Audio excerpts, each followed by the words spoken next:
श्रोतेहो, इंद्रधनुष्य या कार्यक्रमात ज्ञानभाषा ते करिअर भाषा, संस्कृतच्या नव्या वाटा या विषयावरती डॉक्टर कल्पना आठले यांच्याशी रोहित देव यांनी केलेली बातचीत प्रसारित करत आहोत. या कार्यक्रमाचे सादरकर्ते विवेक वानखडे.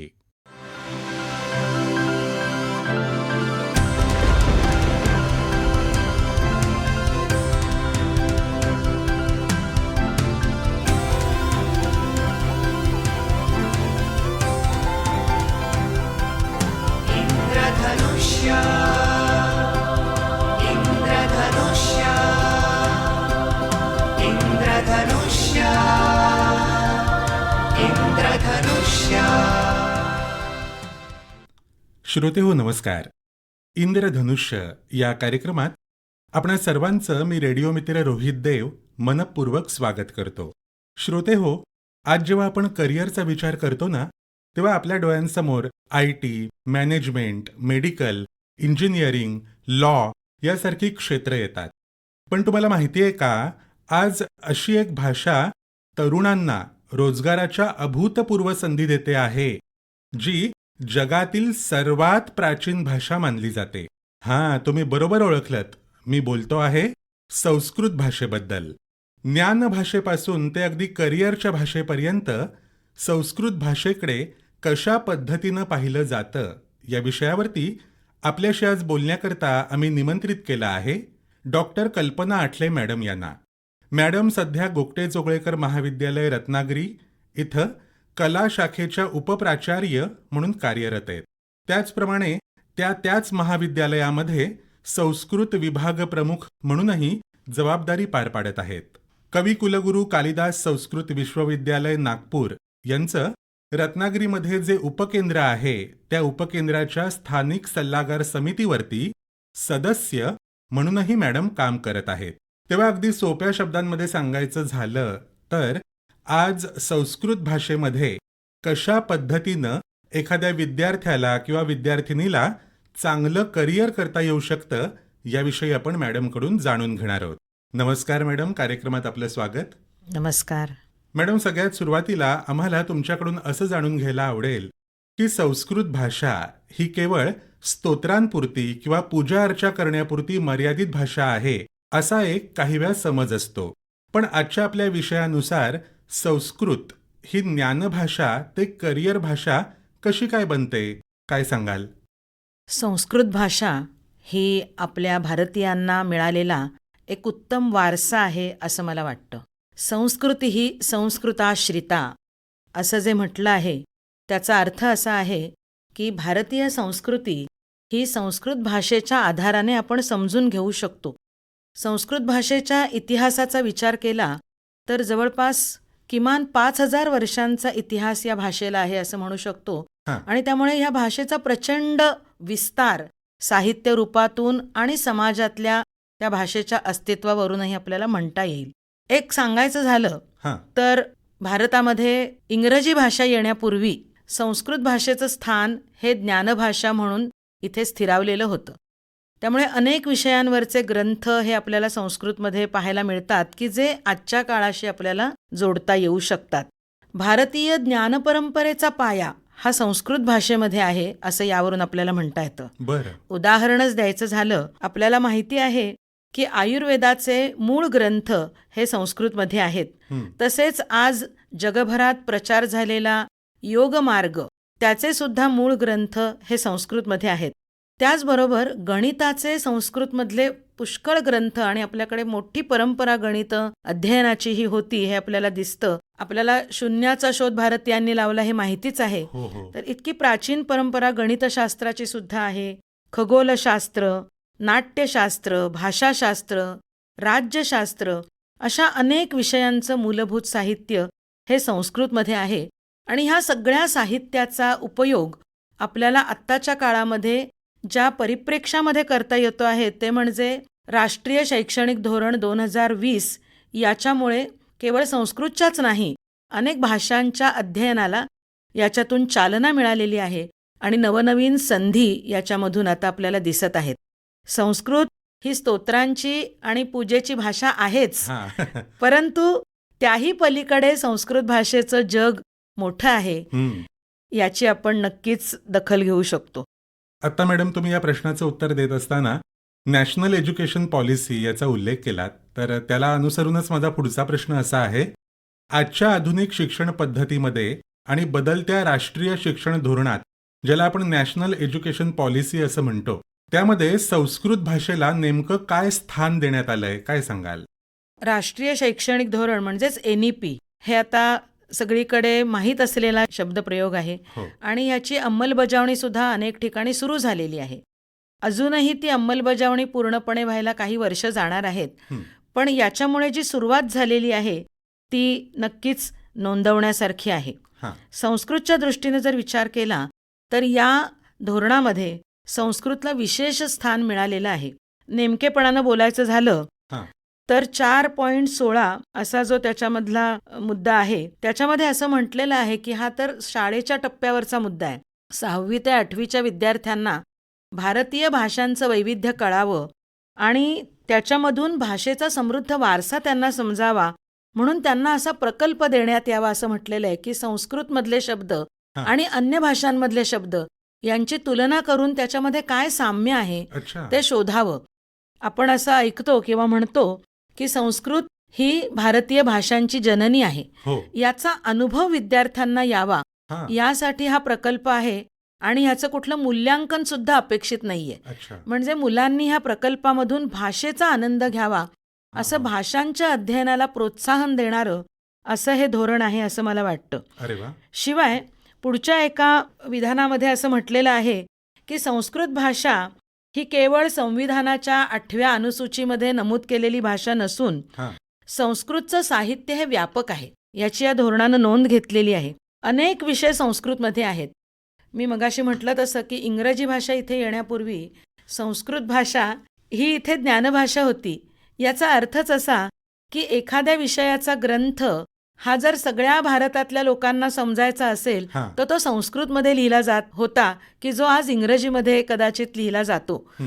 भारत हा भाषा वैविध्यासाठी प्रसिद्धच आहे. हो. त्यामुळे दक्षिणेकडच्या लोकांना जर उत्तरेकडच्या लोकांनी आपला ग्रंथ वाचावा असं वाटत असेल तर तो संस्कृतमध्ये लिहिला जात असे. हो. आणि त्यामुळे जीवनाच्या प्रत्येक क्षेत्रामध्ये संस्कृतमध्ये काही ना काही लेखन झालेलं आहे, त्याची नोंद या धोरणामध्ये घेतलेली आहे. आणि तिथेच त्यांनी संस्कृत नॉलेज सिस्टीम असा शब्दप्रयोग सुद्धा केलेला आहे. संस्कृत हा शालेय हां. आणि उच्च शिक्षणाच्या सर्व स्तरांवर विद्यार्थ्यांसाठी एक महत्त्वाचा ज्ञानसमृद्ध करणारा पर्याय म्हणून उपलब्ध करून दिला जावा, हां. अशा प्रकारे शिक्षणाची रचना केली जावी असं सुद्धा या धोरणामध्ये म्हटलेलं आहे. तसंच ध्वनिशास्त्र हं. आणि उच्चारणशास्त्र याला सुद्धा महत्त्व मिळेल या दृष्टीनं योजना करावी असा सुद्धा या धोरणाचा एक भाग आहे. आणि त्याच्यासाठी असं म्हटलेलं आहे की संस्कृत म्हणजे अवघड असा पण एक समज हा हो, लोकांमध्ये असतो, खरंय.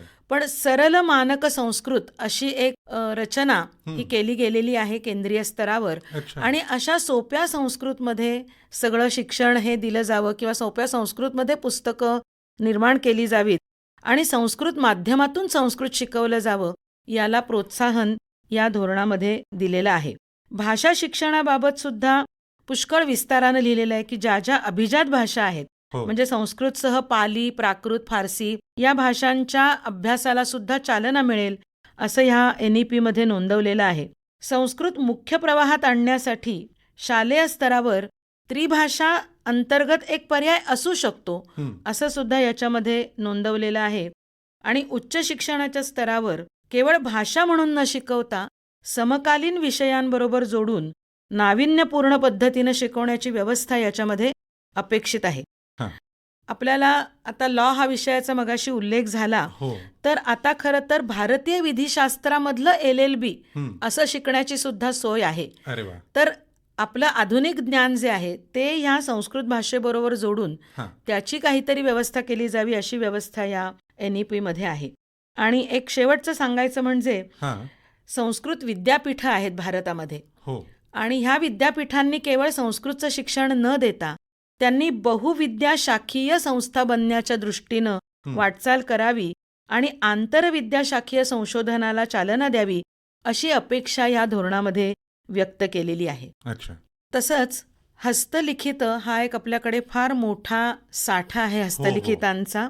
आणि ज्या काळामध्ये मुद्रित साहित्य उपलब्ध नव्हतं त्या काळामध्ये हस्तलिखितांच्या माध्यमातून सगळं हे ज्ञान सर्वत्र जात असे.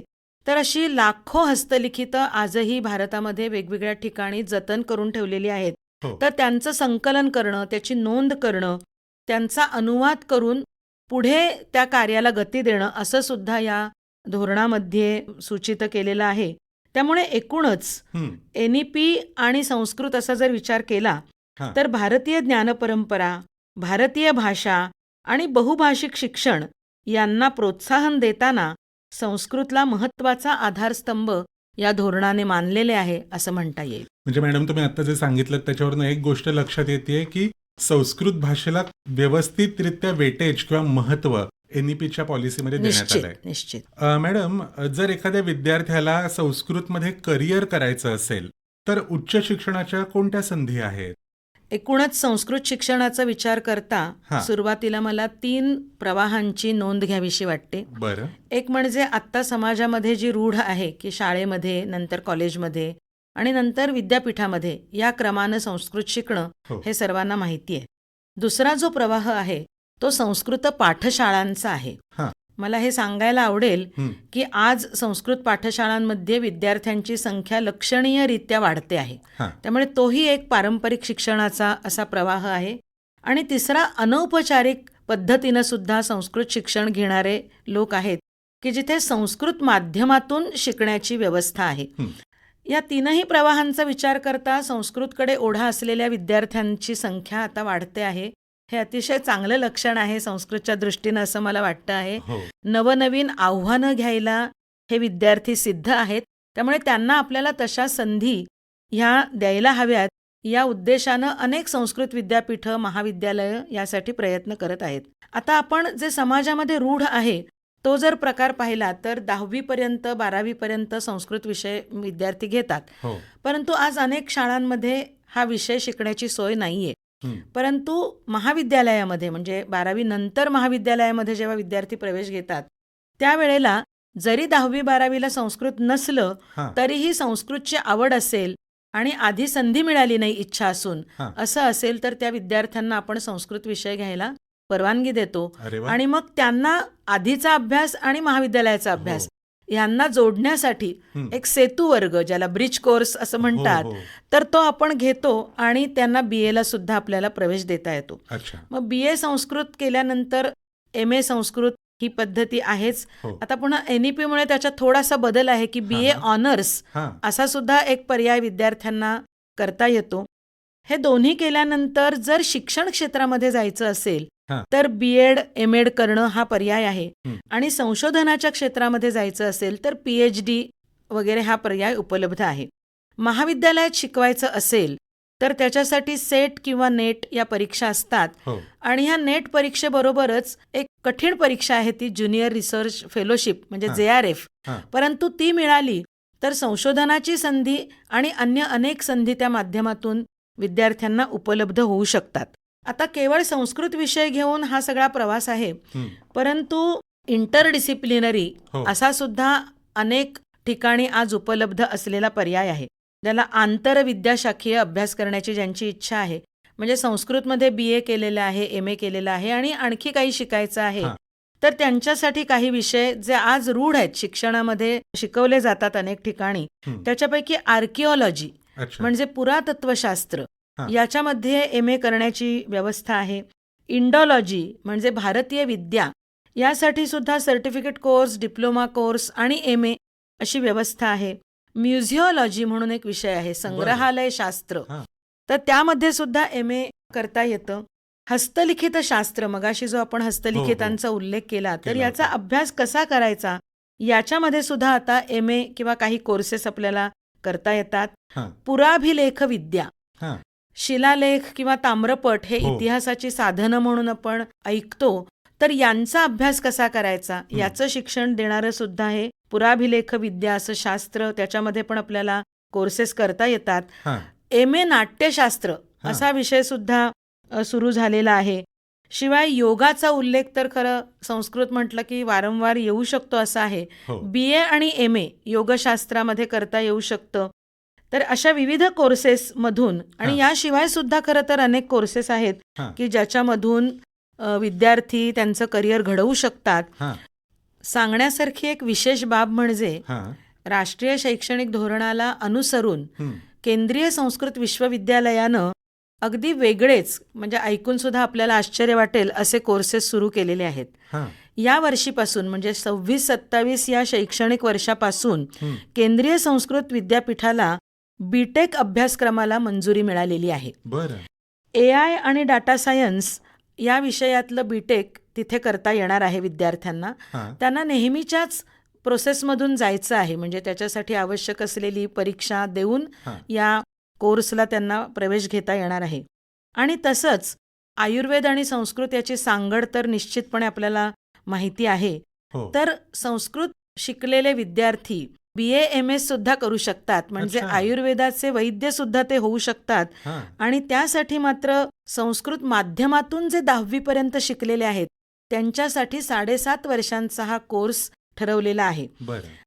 आयुर्वेद गुरुकुलम अशी एक संकल्पना आहे हां. आणि त्यामध्ये 10वी नंतर या विद्यार्थ्यांनी 2 वर्षाचा प्री आयुर्वेद कोर्स करायचा आहे हां. की ज्याच्यामुळे त्यांची नीटसाठी तयारी होणार आहे. बरं. मग पुढचा जो अभ्यास आहे तो त्या शिस्तीप्रमाणे होणार आहे. त्यामुळे नीट उत्तीर्ण केल्यानंतर त्यांना ह्या BAMS मध्ये प्रवेश मिळून संस्कृत शिकलेल्या विद्यार्थ्यांना आयुर्वेदाचं वैद्य होता येणार आहे. तर अशा प्रकारे हे 2 अत्यंत अभिनव अशी संधी आता उपलब्ध झालेली आहे. तसंच LLB ऑनर्स हां. भारतीय विधिशास्त्र शिकवणारं असा कोर्ससुद्धा केंद्रीय संस्कृत विश्वविद्यालयाने सुरू केलेला आहे. हां. Sanskrit and civil services studies असा पण एक विषय BA ऑनर्ससाठी आता उपलब्ध आहे. हं. योगामध्ये BA MA जसं आहे हो. तसं BSc आणि MSc सुद्धा हां. योग विज्ञानामध्ये करण्याची संधी ही विद्यार्थ्यांना मिळणार आहे. बरं. मॅडम, संस्कृतचा संबंध आयुर्वेद, योगशास्त्र, ज्योतिषशास्त्र आणि वास्तुशास्त्र यांच्याशी आहे. या पारंपरिक भारतीय ज्ञानाला आता जागतिक स्तरावरती मोठी मागणी आहे. तेव्हा या मूळ संस्कृत ग्रंथांचा अभ्यास करून तरुण कोणकोणते व्यावसायिक मार्ग निवडू शकतात, काय सांगाल? आत्ताच खरं तर आयुर्वेदाबद्दल हो, आणि योगशास्त्राबद्दल बोललात मी बोलले आहे. हो. परंतु ह्या तीनही याच्यातलं व्यवस्थित अध्ययन करण्याची संधी ही आपल्याला आहे. हां. आणि याच्यामुळे आता आयुर्वेदाचा जर विचार केला तर आयुर्वेदातला वैद्य हा जसा एक मोठं प्रोफेशन आहे, हो. तसंच त्या आयुर्वेदाला पूरक अशा ज्या गोष्टी आहेत की ज्याच्यामध्ये औषधं निर्माण आहे, हो. की ग्रंथ वाचून काही औषधं निर्माण करायची आहेत, तर तिथे संस्कृतच्या या विद्यार्थ्यांना संधी मिळू शकेल असं वाटतं. योगशास्त्राचा अभ्यास तर मला वाटतं प्रत्येक व्यक्तीला ज्याचा उपयोग होईल अशा प्रकारचे काहीही मार्ग विद्यार्थी निवडू शकतात.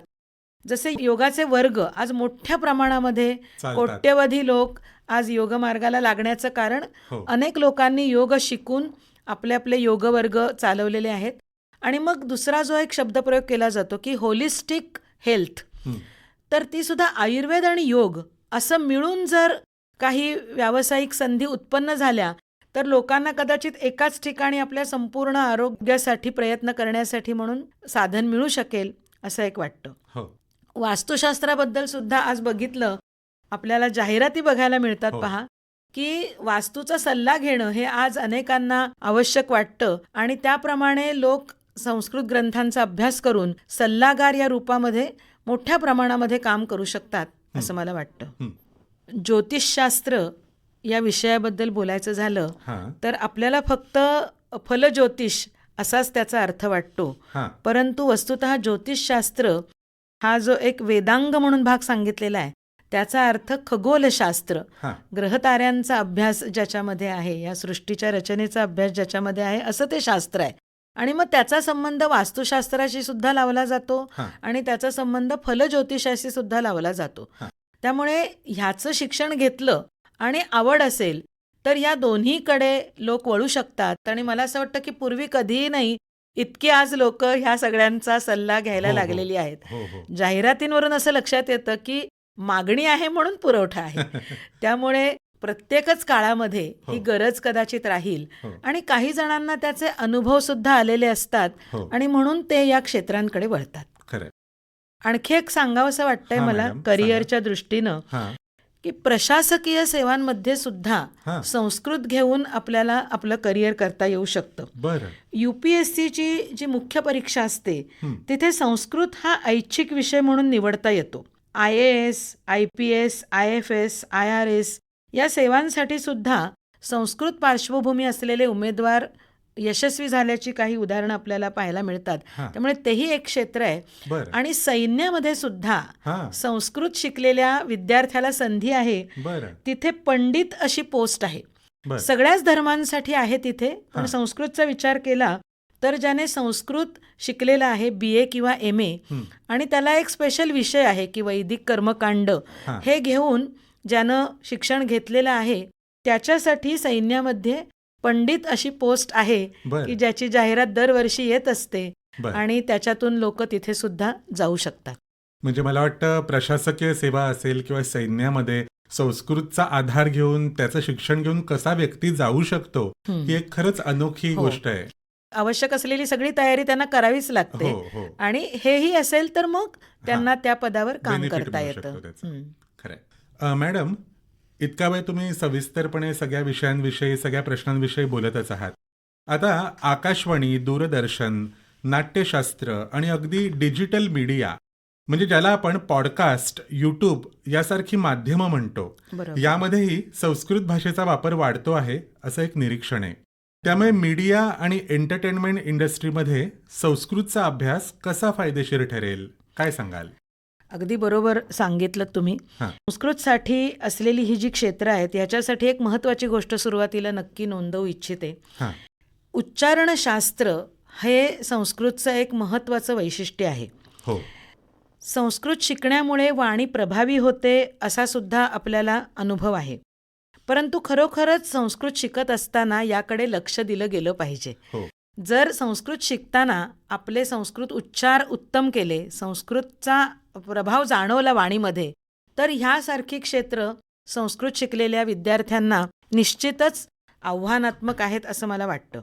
आकाशवाणी तर आपण आत्ता आकाशवाणीमध्येच आहोत आणि मला हे सांगायला आवडेल की रोहित देव हे सुद्धा संस्कृतचे विद्यार्थी आहेत आणि मला नेहमीच या गोष्टीचा अभिमान वाटत आलेला आहे की आमचे अनेक संस्कृतचे विद्यार्थी हे आकाशवाणीमध्ये अशा प्रकारे सेवा देत आहेत. आकाशवाणीवर संस्कृत बातम्या हा बरीच वर्ष चालू असलेला खरं तर उपक्रम आहे आणि पूर्वी बलदेवानंद सागर यांचं नाव म्हणजे तो सगळ्यांना प्रवाचको बलदेवानंद सागर हा शब्दप्रयोग परिचयाचा होता. हो, हो. आजही संस्कृत बातम्या आकाशवाणीवर दिल्या जातात. हो. तसंच दूरदर्शनवर वार्तावली नावाचा एक कार्यक्रम, साप्ताहिक कार्यक्रम आहे की ज्याचं स्वरूप हे संस्कृत संभाषणही लोकांना कळावं. हां. त्याच्यामध्ये काही मुलाखती संस्कृतमधून घेतल्या जातात आणि काही कार्यक्रम, विशिष्ट कार्यक्रम सुद्धा केले जातात आणि अन्य काही ज्याला सिरियल्स म्हणतात किंवा असे काही कार्यक्रम असतात तर ते संस्कृतमध्ये आज अनेक ठिकाणी होत आहेत. तरीसुद्धा यूट्यूबच्या माध्यमातून पुष्कळ नाटकं, संस्कृत नाटक, संस्कृत व्याख्यानं, संस्कृत वक्तृत्व स्पर्धा ज्या होतात त्या हो. मुलांची भाषणं हो. अशी अनेक आपल्याला ऐकायला मिळतात. हे सगळं सांगताना मला आणखी एक सांगावंसं वाटतं इथे, हां, हां. संस्कृत भाषा ही बोलली जाते असं सुद्धा अनेकांना माहीत नव्हतं. हां. आता याचा बऱ्यापैकी प्रचार प्रसार झालेला आहे की संस्कृत बोलायला शिकणं हे सुद्धा आज अभ्यासक्रमामध्ये पण अपेक्षित आहे. आज 8वीपासून जो अभ्यासक्रम तयार केला आहे तिथे 8वीचा अभ्यासक्रम असाच आहे की संस्कृतमधून संस्कृत शिकावं अशा प्रकारे त्याची रचना केलेली आहे. त्यामुळे आता जे संस्कृतचे विद्यार्थी पदवीधर होतील ते संस्कृतमधून बोलू शकतील हो. आणि मग संस्कृतमधून हे सगळे कार्यक्रम सुद्धा करू शकतील. वाहिन्यांवरती असतील किंवा यूट्यूबवरती असतील. पॉडकास्ट सुद्धा आता संस्कृतवर आधारित मराठीत होत आहेत, हो. परंतु कदाचित ते संस्कृतमधून, सोप्या संस्कृतमधून सुद्धा होतील. हो. मी मगाशी ज्या वार्तावली कार्यक्रमाचा उल्लेख केला त्याच्यावरती संस्कृतमध्ये मुलाखती आहेत, अच्छा. तर त्या सुद्धा ऐकणारे लोक आपल्याला तिथे दिसतात. हं. त्यामुळे अशा प्रकारे संस्कृतमधूनच कार्यक्रम होण्याची नांदी झालेली आहे हां. आणि पुढच्या काळामध्ये ती वाढतील असं वाटतं. खरं. याबरोबरच सूत्रसंचालन करण्यासाठी सुद्धा संस्कृत भाषेचा उपयोग होतो. हां. म्हणजे केवळ वाणीच नव्हे तर सूत्रसंचालकाला वेगवेगळे कोटेशन्स लागत असतात हो. किंवा काही संदर्भ हवे असतात, मग कधी रामायण महाभारतातले तर कधी कुठल्या गोष्टींमधले, पंचतंत्रामधले. तर असे संदर्भ घेऊन सूत्रसंचालन प्रभावी करण्याचा प्रयत्न हा केलेला दिसतो. तसंच निवेदन, लेखन, पटकथा लेखन, भाषांतर हां. किंवा ज्याला आज कंटेंट डेव्हलपमेंट असं म्हटलं जातं, हो. अशा सगळ्या बाबतीमध्ये संस्कृतच्या विद्यार्थ्यांना संधी आहे. याशिवाय संस्कृतशी जोडला गेलेला एक भाग म्हणता येईल तो म्हणजे कीर्तनं करणारे लोक, म्हणजे कीर्तनकार, हो. प्रवचनकार किंवा कथाकार यांना संस्कृत साहित्याचा खूप उपयोग होतो. आणि त्यामुळे कीर्तनं ऐकताना किंवा एखादं प्रवचन ऐकताना हे जर संदर्भ त्याच्यामध्ये आले तर त्या व्यक्तीचा संस्कृतचा अभ्यास आहे हे म्हणायला हरकत नाही. हो, हो. म्हणजे कधी कधी असं होतं की पदवीला किंवा पदव्युत्तर शिक्षणाला संस्कृत हा विषय घेतलेला नसतो, हां. परंतु तरीसुद्धा आवड असते म्हणून संस्कृत साहित्य वाचलेलं असतं की ज्याचा प्रत्यय आपल्याला या कीर्तनकार प्रवचनकारांच्या बोलण्यामधून येऊ हो, शकतो. हो, हो, आणि आणखी एक नवीन शब्दप्रयोग आज केला जातो, हो. Motivational speaker. होय, होय. तर हे सुद्धा संस्कृतच्या विद्यार्थ्यांसाठी एक चांगलं क्षेत्र आहे असं मला वाटतं, ज्याची वाणी उत्तम आहे, हो. वक्तृत्व उत्तम आहे, वाचन ज्याचं भरपूर आहे. हं. संस्कृत साहित्यामध्ये अनेक ठिकाणी आज ज्याची गरज आहे असं म्हणतात की सकारात्मकता निर्माण हो. करायला पाहिजे, पॉझिटिव्हिटी. पॉझिटिव्हिटी. तर असं साहित्य पुष्कळ आहे की ज्याची मदत घेऊन हं. गीतेसारख्या विषयावर वगैरे मोटिवेशनल स्पीकर म्हणून सुद्धा संस्कृतचे विद्यार्थी काम करू शकतात. मॅडम, पॉडकास्ट, यूट्यूब, आकाशवाणी, दूरदर्शन, नाट्यशास्त्र, डिजिटल मीडिया ह्याच्याविषयी तुम्ही अगदी सविस्तर माहिती या ठिकाणी सांगितली. सध्या आर्टिफिशियल इंटेलिजन्स, ज्याला आपण AI म्हणतो, आणि कोडिंगच्या युगामध्ये संस्कृत व्याकरण हे संगणकासाठी सर्वात पूरक मानलं जातं असं मी वाचलं होतं एका ठिकाणी. बरोबर आहे. तर तंत्रज्ञानाच्या या क्षेत्रामध्ये संस्कृतच्या विद्यार्थ्यांना करिअरच्या कोणत्या संधी आहेत? बरोबर प्रश्न आहे. म्हणजे काळाच्या दृष्टीनं हो. अतिशय योग्य प्रश्न असा तुम्ही विचारलेला आहे. खरं तर या क्षेत्रामध्ये काम करायचं असेल तर एक मूळ जी गरज आहे ती म्हणजे पाणिनीय व्याकरणाचा अभ्यास. बरं. प्रत्येक विद्यार्थी, संस्कृत शिकणारा प्रत्येक विद्यार्थी हा पाणिनीय व्याकरण शिकतोच असं नाही, हां, किंवा केवळ त्याची झलक शिकतो. हां. त्यामुळे पाणिनीय व्याकरणाचा अभ्यास केला तर या क्षेत्रामध्ये निश्चितच या विद्यार्थ्यांना खूप चांगल्या संधी आहेत. हां. अगदी प्राथमिक संधींपासून किंवा ज्या आज होत आहेत त्याच्यापासून सुरुवात केली हं. तर वेबसाईट तयार करणं हां. किंवा लँग्वेज ब्लॉग्स तयार करणं, ब्लॉगर म्हणून ते त्यांचं करिअर करू शकतात. ओके. मगाशी उल्लेख केल्याप्रमाणे ह्याला AIची आवश्यकता आहे असं नाही, परंतु यूट्यूब चॅनल्स किंवा पॉडकास्ट किंवा संस्कृत ॲप निर्माण करणं हे सुद्धा आज अनेक जण करत आहेत. हां. आणि अनेक विषयांवरती अशी ॲप्सची निर्मिती व्हावी अशी गरज आहे. आत्तापर्यंत ज्या संधी सांगितलेल्या आहेत हो. त्याच्यापेक्षा अनेक संधी आणखी आहेत याची सगळ्यांनी नोंद घ्यावी. आणि संस्कृत ही केवळ भूतकाळाची भाषा नाही, हां. तो आपला एक समृद्ध वारसा आहे याची जाणीव प्रत्येक भारतीयानं ठेवली पाहिजे असं मला वाटतं. हां. संस्कृत भाषा ही भविष्यातल्या ज्ञान, संशोधन आणि करिअरची भाषा आहे. भारतीय ज्ञान परंपरेच्या विशाल विश्वाशी जोडलं जाण्यासाठी संस्कृत हे माध्यम आहे. ज्यांच्याकडे संस्कृतबरोबर आधुनिक कौशल्य म्हणजे डिजिटल तंत्रज्ञान, हो. संशोधन किंवा संवाद कौशल्य असतील त्यांच्यासाठी करिअरच्या संधी अधिक व्यापक असतील. हां. त्यामुळे संस्कृत शिकण्याबरोबरच ही अन्य कौशल्य सुद्धा शिकण्याकडे युवकांनी लक्ष द्यावं असं मला वाटतं. हां. अगदी खरं आहे मॅडम. डॉक्टर कल्पना आठले मॅडम, आज आपण आमच्या स्टुडिओत आलात आणि अत्यंत सोप्या शब्दात संस्कृत भाषेचं हे आधुनिक आणि व्यावसायिक रूप आमच्या श्रोत्यांसमोर उलगडून दाखवलं. तरुण वर्गाला संस्कृतकडे एक करिअरचा उत्तम पर्याय म्हणून पाहण्याची नवी दृष्टी तुम्ही दिलीत. त्याबद्दल आकाशवाणीतर्फे आणि आमच्या सर्व श्रोत्यांतर्फे मी आपले मनपूर्वक आभार मानतो. नमस्कार. धन्यवाद. आकाशवाणीने आज ही संधी उपलब्ध करून दिली आणि त्यामुळे संस्कृत हा तसा मुख्य प्रवाहामध्ये अजूनही न आलेला विषय आता मुख्य प्रवाहाकडे येण्यासाठी उपयुक्त होईल अशा प्रकारची मुलाखत देण्याची संधी मला आकाशवाणीने दिली. त्याबद्दल आकाशवाणीचे आणि मुलाखत घेणाऱ्यांचे सुद्धा मनपूर्वक धन्यवाद.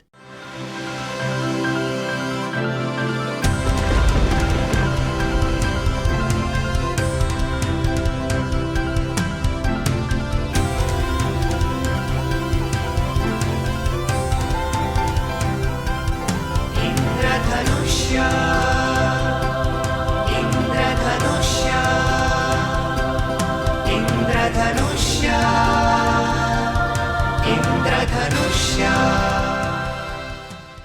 ज्ञानभाषा ते करिअर भाषा, संस्कृतच्या नव्या वाटा या विषयावरती डॉक्टर कल्पना आठले यांच्याशी रोहित देव यांनी केलेली बातचीत आत्ताच आपण ऐकलीत.